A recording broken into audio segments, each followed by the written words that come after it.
बिहार में अब paper leak करने वालों की खैर नहीं है। जी हां, आपको बता दें कि विधानसभा के इस मानसून सत्र में सरकार ने प्रतियोगी परीक्षाओं में पेपर लीक को रोकने के लिए सख्त नियमों वाले 3 कानून को पास कर दिए हैं। विधेयक के पास होने के बाद अब राज्य में किसी भी परीक्षा के प्रश्न पत्र लीक करने वालों को कड़ी सजा मिलेगी। इस कानून के तहत पेपर लीक करने वालों पर भारी जुर्माने के साथ साथ सजा का भी प्रावधान किया गया है। अब आइए जानते हैं कि आखिर ये 3 कानून कौन से हैं और इनके दायरे में कौन कौन से संस्थान आएंगे। नमस्कार, इन खबर देख रहे हैं आप और मैं हूं आपके साथ जानिसार खान।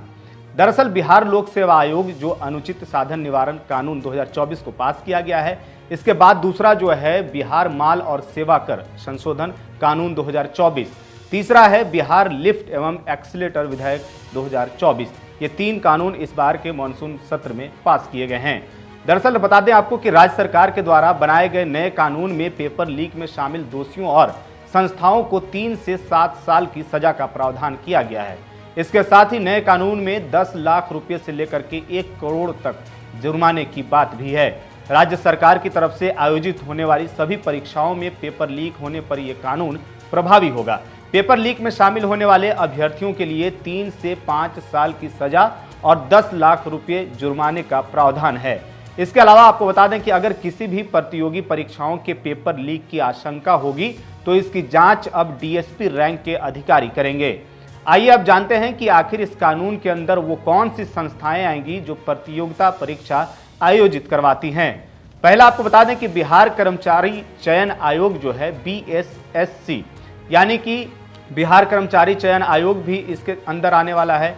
इसके बाद है बिहार लोक सेवा आयोग, जिसको हम BPSC के नाम से जानते हैं। तीसरा है केंद्रीय कांस्टेबल चयन बोर्ड यानी कि CSBC। चौथा अगर बात करें हम तो बिहार तकनीकी सेवा आयोग जो टेक्निकल है, BTSC जो एग्जाम को कंडक्ट कराता है, ये भी इस संस्था जो है इस कानून के तहत अंदर आने वाला है। बिहार पुलिस अधीनस्थ सेवा आयोग यानी कि BPSSC, वहीं बिहार राज्य विश्वविद्यालय सेवा आयोग यानी कि BSUSC। ये तमाम संस्थाएं जो हैं इस कानून जो नए कानून बनाए गए हैं उनके अंदर आने वाले हैं और जितने भी एग्जाम कंडक्ट कराए जाएंगे वो सारे इस कानून के तहत आने वाले हैं। वहीं आपको बता दें कि इस कानून के तहत प्रश्न पत्र लीक में शामिल किसी भी व्यक्ति के खिलाफ कड़ी कार्रवाई का भी प्रावधान किया गया है। इसमें शामिल पाए जाने वाले सेवा प्रदाता के लिए जुर्माने के तौर पर 1 करोड़ रुपया तो है ही, इसके साथ में भी सेवा समाप्ति और संबंधित परीक्षा आयोजित करने पर हुए खर्च की वसूली का भी उल्लेख किया गया है। जांच के दौरान संगठित गिरोहों की संलिप्तता साबित होने पर 10 साल की कैद और 1 करोड़ रुपए के जुर्माने के साथ साथ सारी संपत्ति जब्त करने का भी प्रावधान इसमें जोड़ा गया है। आपको बता दें कि यह कानून देश और बिहार में पेपर लीक जो उच्च शिक्षा है और प्रतियोगिता जो भर्ती परीक्षा है उससे संबंधित में लागू होगा। और जो ये लागू किया गया है वो देख करके ये किया गया है कि लगातार जिस तरीके से घटनाएं निकल करके सामने आ रही हैं परीक्षा पेपर लीक का, उसको ध्यान में रखते हुए ये कानून पास किया गया है।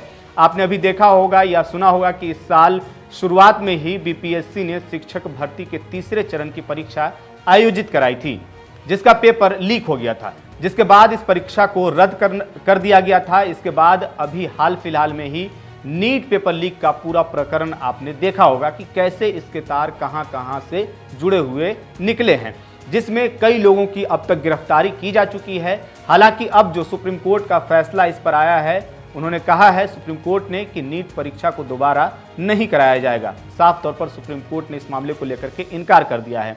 अब देखना होगा कि बिहार सरकार के द्वारा लाया गया यह कानून कितना कारगर होगा। यह आने वाले समय में ही पता चल पाएगा कि पेपर लीक की घटना रुकती है या फिर नहीं रुकती है। ऐसे में आपको क्या लगता है कि जो बिहार सरकार ने यह कानून पारित किया है उसको लेकर के लोग कितना सजग रहेंगे, जो पेपर लीक मामले में जुड़े रहते हैं वो कितना सोच समझकर फैसला लेंगे?